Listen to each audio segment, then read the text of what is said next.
Okay, Solomon, thank you very much. And I don't see the presentation here, so I'm going to put it in front of me so I don't have to look behind me. Good morning, everybody. I wanted to just really basically walk you through Chapter 9 in the TEEBAgriFood framework publication. That's the science and ecological basis for TEEBAgriFood. Starting with the slide which everybody has seen at least 5 times so far, and I think this really, it just encapsulates really well because you know, we forced ourselves to think, well, what are we really after here? And we're after change, and in order to get change in agri-food, agri-food systems, we really need to think about fixing the metrics that are being used, but also we have to think about who are the actors who are behind the resistance against fixing that, because there's obviously the need to fix. If it's broken, don't fix it, but in this case we really are pretty much convinced that it is broken, and we have to find out who we have to nudge in order for this to be changed. So just a very quick walkthrough of what we're calling the TOC, the table of contents, for the theory of change, which is also TOC. So we have the TOC of the TOC. We have 5 chapters which were presented in the study, introducing and defining the theory of change, where we are now, where are we starting from, what are the current policy and societal responses to knowledge of externalities, if there is admission that there is externality in the food system. And then we're going to an area in which I think we sort of think about, well, how do you really take this bull by the horns and make a difference? And we're relying a lot on discussion about transformational change in development and natural resource policy. So that's kind of where we're coming from in that. But we're also coming from a perspective on evolutionary economics and human behavior, very much informed by John Gowdy, who was a member of our team. So both Monica De Gregorio from Leeds and John Gowdy were very instrumental in kind of pulling together ideas on how to envisage transformation in kind of rigidified historical agri-food systems. And then where are we going? How are we going? Where do we want to go? To having some kind of an objective perspective on where we're trying to get to, and how do we get there from here? And then we're going through a whole litany of different actor groups that we want to be able to understand, whose role is going to be key in making these changes occur, starting from multilateral agreements, looking at the SDGs, looking at instruments that can change ODA policy, bilateral or multilateral, and also to involve governments in this process, and then looking at different investor groups who might be willing to move the ball forward, particularly in the finance community, but also in broader consensual groups and coalitions around business and sustainability, and trying to see how business is looking at changing practice around the nexus of agri-food. Finally, looking at farmers. Obviously, they usually at the start of the story, but we're actually coming in from a more top-down perspective. And then bottom up, and also looking at consumers. How are consumers and the health system going to be affected, and who are the key actors that can be played whose roles are going to be key in change in this system? And finally, we talk about how to communicate and disseminate the strategies that are developed around change in this perspective. So we first wanted to kind of map out where we see our kind of analysis of the theory of change performing within a functional setup. There are things that we can't really imagine affecting directly, but see, the process of changing the functional domain will eventually affect the enabling institutions, the political economic conditions that are subliminal and that will force change in the rules of the game. And then the networks and alliances are going to be key in terms of making that happen. But TEEBAgriFood isn't going to be acting directly on these, but instead our perspective is that for theory of change, we are going to do good science, and we're going to muster knowledge that is available and involve actors who have a stake in the process of change to jointly work together toward better informing the decision makers and ensuring that there are public pressures that will then be able to act upon the institutional framework in which sustainable food systems can be achieved. So that's kind of a domain structure. And then this idea of looking where we are now, we took off from the IPES study on the future of food, looking at the different drivers that are impeding change in the food system. Chief among them being kind of a path dependency. I don't know if you guys know the term path dependency, but everybody's kind of stuck on the same line in the railroad and kind of can't get off of it very easily because we have the certain gauge of railway wheels, and the machine is kind of stuck in a particular technological mold, and it costs a lot of money to deviate from that line. So that the dependency that society and actors in society and governments and all of the institutions that are behind the current state of the world, to deviate from that is a costly venture, and there of course are the resistances to that. So there are kind of lock-ins and denial of the problem as being anything other than just we need to feed many more people, so let's find ways to produce more and cheaper food. That's kind of the discourse and the narrative, as Jackie was mentioning yesterday. Those are the chief things that you really have to change first before you can think about getting off of that track and getting onto a more sustainable track. So we looked at different kinds of counterfactual arguments that people put forward as reasons for not changing. What is it really? Why is it necessary? Everything seems to be going okay. We're producing more, and more people are getting fed, and the food is cheaper. So why do we need to change anything? And there are different perspectives from different groups on what is needed to be done to maintain the system as it is and to maintain the power structure as it is. That has a lot to do with people wanting to retain control over their profits and their dominance of the system. So it's not easy to say to Coca-Cola, well, you've got to take all of that syrup from the corn that you're using so cheaply to make sugar drinks and do something else. We have to figure out some other way to get at Coca-Cola to make that change.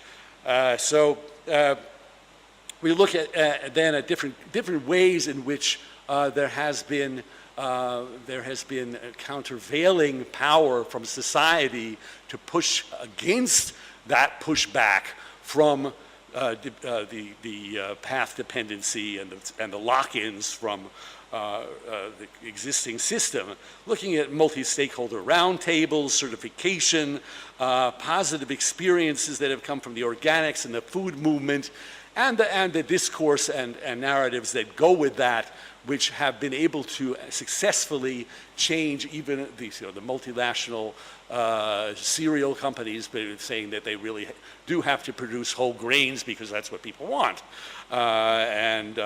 Things are changing on the shelf in the supermarket, but does that really imply a significant change in the structure of food systems and the equity associated with that and the involvement of different actors? Those are the questions that we need to ask. Then we go back to the cost of policy and action. What happens if we don't do anything? That's kind of the beginning of the whole discussion in TEEB was the Stern report on climate that we've been discussing several times.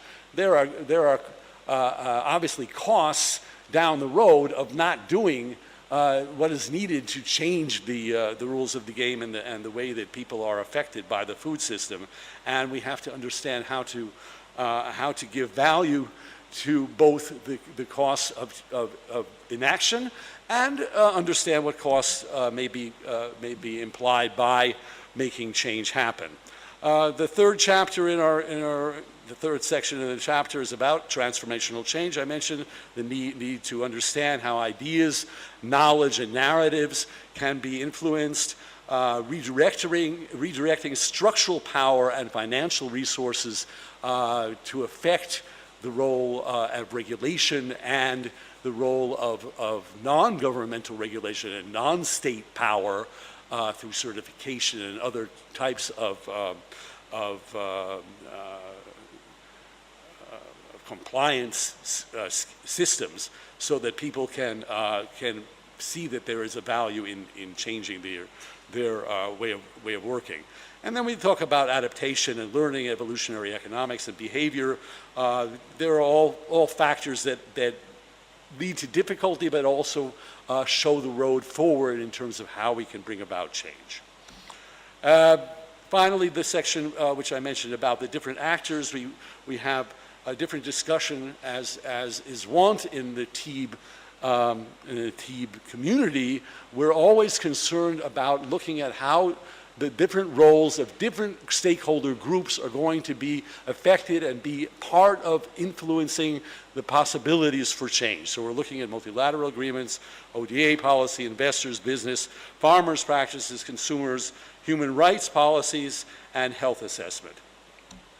And at the very end, we're trying to understand better how these different actors may influence each other, how the pressures within societal and institutional structures can influence the direction of change. So there's some diagrammatic explanations for that. I'm not going to go into that here, but we're looking at really how to prioritize the points of entry into the system so that we can be more effective in making change take place. So if we're trying to bring about a change in the incentive structure, well, we really need to work on driving changes in government incentives and in market incentives that can bring about a shift in the relative prices that are perceived by actors, even consumers, to change what they're consuming.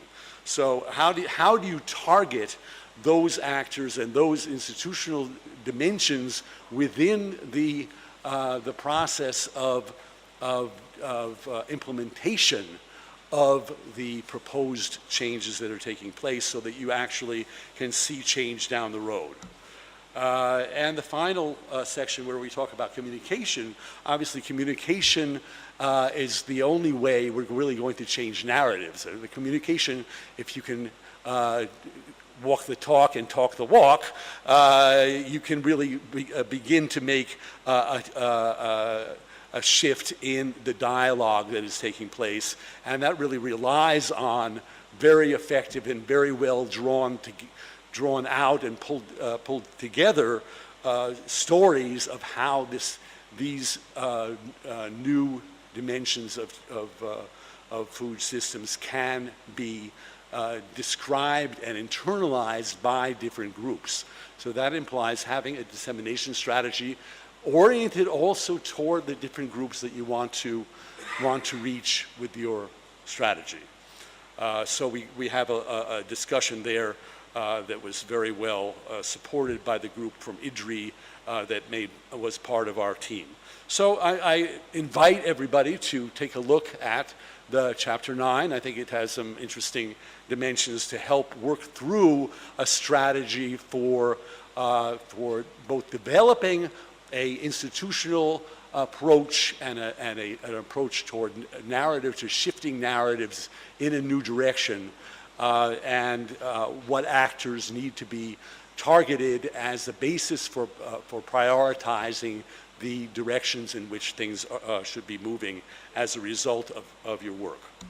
So thank you very much for your interest. Any questions at this point? The team who was involved in Chapter 9 is there. Actually, Martha is the only one who was here, and I don't think she's here anymore. So I'm on my own for answering questions. Thank you. Thank you, Peter. Okay, let's get seated. I think people are still kind of drifting in from outside. I think we'll have to limit this panel to about 15 minutes or so, 10, 15 minutes. But let me ask an opening question to the three PIs for the studies, which is this. As I mentioned in the opening remarks, although the initial framework in 2014 already discussed value chain and already began to discuss some of the things which appeared in the final framework, there has been an evolution. So some of you already talked about this in your presentations, but if you can maybe talk about, just very briefly for 1 or 2 minutes, how the shift in framework has shifted the way you've done the work that you have. Okay? And that's the first thing. So how has it shifted your work? And then another minute on how some of you begun to think about the policy audience. And the policy audiences in the room, they'll talk to you and with you, communicate with you in a separate session, but just any reflections on how the shift in the framework, the expansion of the framework, might have affected the policy audience. So Priscilla, let me start with you. Okay, to respond to the question on how this new framework has changed how we look at things, I would say the framework at least gives us a way to look at the value chain in a holistic way, which was not there before.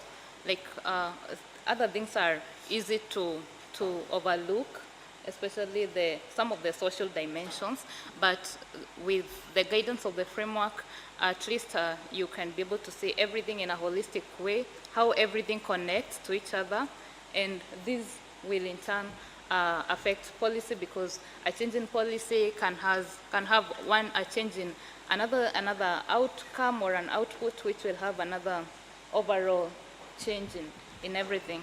Yeah.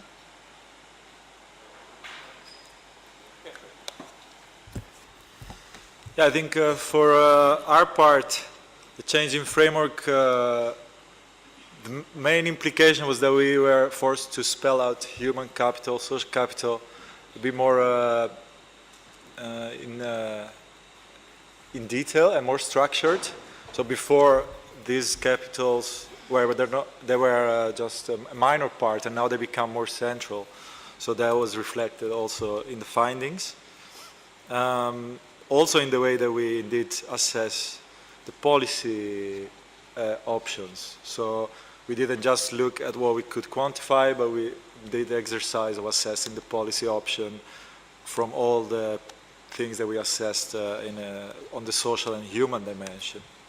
I think a challenge posed in talking with the policy audience with this framework is indeed in finding the right simple message for different policy decision maker. So this shift in the framework from what we originally started with to what we eventually had to work with in this segment, I think one of the major shifts was clearly using the whole value chain, and that made it really interesting. It brought in a lot of dimensions and elements that we hadn't done originally in the first part of the Rice study. But I think the biggest shift for us, which was stressed in the foundation study, and you don't see it immediately in the framework, but I think some way of making it front and central is systems thinking. It's how important it is to have systems thinking. You can fill in all the cells in the framework, and then then what do you do with it? What is the interaction between all of these different elements? And I think I was really glad that we could go in that direction in this phase, and saying it's not easy, but I think to me it was very strong to do that. And I do think that then lends itself very well to messages to policymakers. Yeah.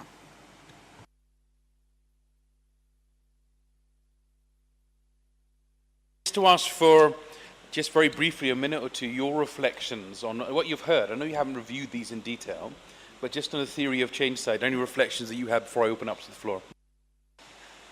Well, I did have the chance to review the livestock paper in its previous incarnation, and I think so just having looked at that and not having looked at the other two, I see a pretty dramatic refocusing and repurposing of the analytics that previously were much more upstream. Although there was a bottom-up study in Tanzania that started the analytic.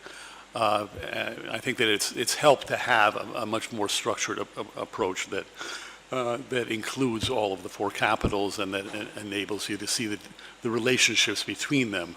What I did miss in that study really was sort of the policy dimension of where you take it from there once you have the information. How are the stakeholders who have been identified within the process of developing that study?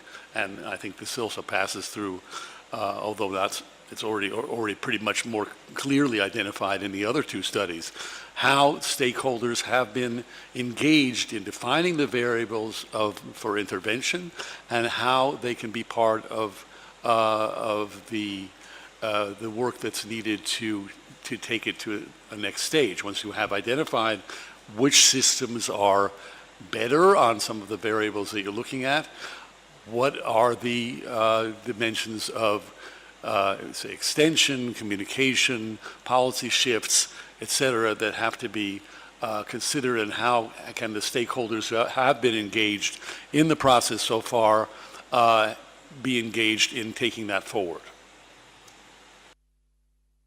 Peter, thank you very much. And as I said in the opening to set out the day, part of that response from policymakers happened during the course of these studies, but equally a big part is our reflections in the afternoon session in the DevCo study, which Dustin will lead, as to what you make of these, how you can disseminate them, what you need to disseminate them, okay, to make change happen. So thank you, Peter, it's very useful. Let me gather a couple of questions from the floor.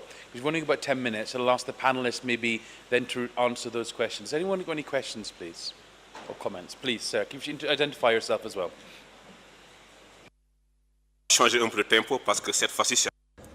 I will speak in French, just for a change. I just wanted to make a comment about the study by Barbara and her team, which I would like to congratulate her for. And I was able to read the document, and I will be able to read the document. I'm happy to do so.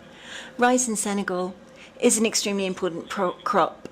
And if there are problems with the government in Senegal, just look at the rice. If there's a crisis relating to rice, that will be something that could bring down our work. So we should be able to we have three principal mandates: to work, to have the species so that we can have two types of irrigated production, and also have species that are adapted to rainy areas.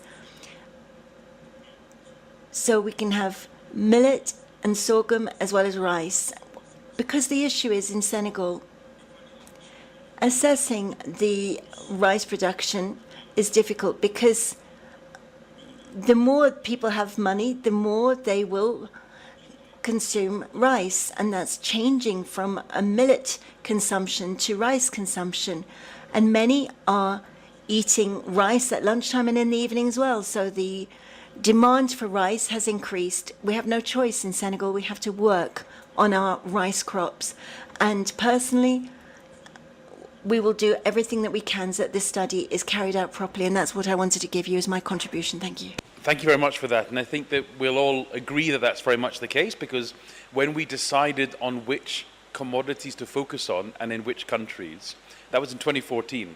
We very much took into account how important those commodities are. We want to work on important commodities that affect trade, that affect livelihoods. And it's very nice that you agree with that. And it's good that we'll have further discussions with Barbara, but she can also respond when we go through. Let me take one or two further comments or questions. Questions, yeah?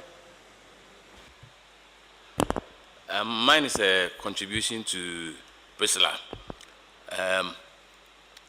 I realize your stuff was good, but there has been a little bit new developments. Maybe you have to take note. In terms of child labor in cocoa production, this age-long issue which has been resolved. Child labor per se should not be a big issue because we all grew through that stage.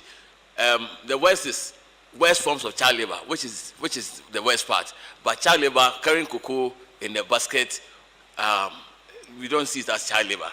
And those who did the report, we've confronted them, and I think it's been solved.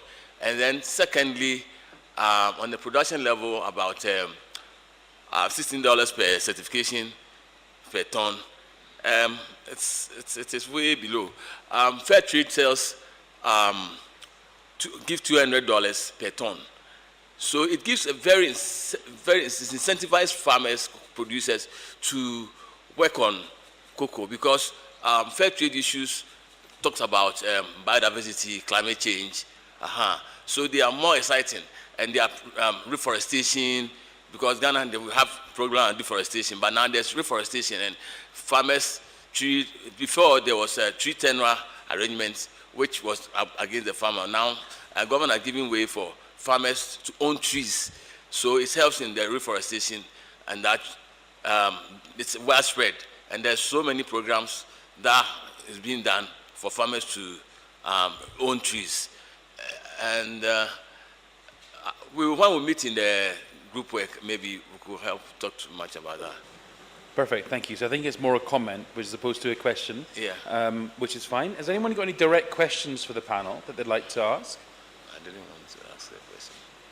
Yeah, please, sir. Please introduce yourself. Thank you. I'm Tolosa from Ethiopia. I have some questions for agroprocessing, agroforestry Ethiopian coffee. My question is, from your presentation, we have seen that the discharge of wastewater when compared to international standards, they has vary, but I didn't see the national standards whether it is compatible or not. And we have different standards for environment, whether it is solid waste or liquid waste. But in your presentation, I haven't seen. So, what is the issue? That's why the government also knows the issues and the problems to be improve the standards and the legal frameworks. Additionally, coffee production in Ethiopia is mostly around south west of the country, but around the center also some farmers and the cooperatives who produce coffee. For your project or pilot project, which part of your project is taking place for policy intervention, also supporting the local community or the cooperative? We have to identify the specific site of the project. This is my question. Thank you. The last question. Oh, let's take the one question there. Thank you. Hello, I'm Céline from Biodiversity International. I have like a more general question, but I will apply it to the rice value chain in Senegal. And it was actually triggered by the question of the comment of our colleague there. If the shift is really away from millet into more and more rice consumption, me as a nutritionist, I have a bit of a problem with it because millet is nutritionally much higher than the white rice and everything they are consuming. So my question here is actually, if we look at particular value chains, like one value chain, just the rice, etc., that will never be enough to account for good nutrition. So my question is, how could the framework maybe be used to also take into account those nutritional shifts? Because in more and more countries we see, even in Kenya here, huge burdens of overnutrition, obesity, etc., due to staple food consumption and so on. So the question is, how could the framework possibly also take more into account dietary diversity and nutrition? Okay, we'll take one more question. I think Kavita has a question. Yeah, it's more of a comment for Priscilla. I think you raise a very interesting issue on the trade and institutional side of things, which was brought about yesterday when a colleague from Kenya actually talked about trade limitations and restrictions. And I think when you talked about the value addition that's actually not happening in the countries where cocoa is grown and is shifted to Europe, I think that's a very important story which is part of the system's description. And I think if we can create some messaging around that, it could be quite a powerful case study for framework testing, which shows the links between the systems. Yeah. Okay, in the interest of time, I think I'll stop it there. It's 20 past. So what I would ask is this of the panelists. We will have a dedicated DevCo session. Now, with the kind of forbearance of the audience, I'd ask not to respond in detail to the technical questions, but if there are responses to framework questions, if you could put those. I don't want to ignore the questions that came, but maybe if we can just keep them in mind, either have bilaterals or bring them up in the DevCo study, because we really have to close this in 5 minutes. So if I can give you maybe 1 or 2 minutes each in turn. So Priscilla, if I can start with you. I think two of the commentaries were more of comments, which we'll discuss further in the policy section. But he raised questions about the study in Ethiopia, the geographical scope, where we focused on. This was more of a country-wide study. We did narrow down to one particular region because we want to provide policies that cut across the whole country. Only we differentiate by the production systems. And for the standards, in the presentation, yes, we focused more on the international standards, but in the policy section, we'll bring the dimension of also the national standards. Thank you.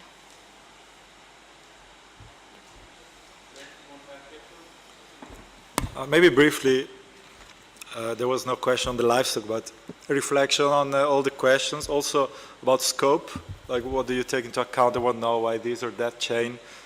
I think also relates to which kind of policy questions you want to answer, for who.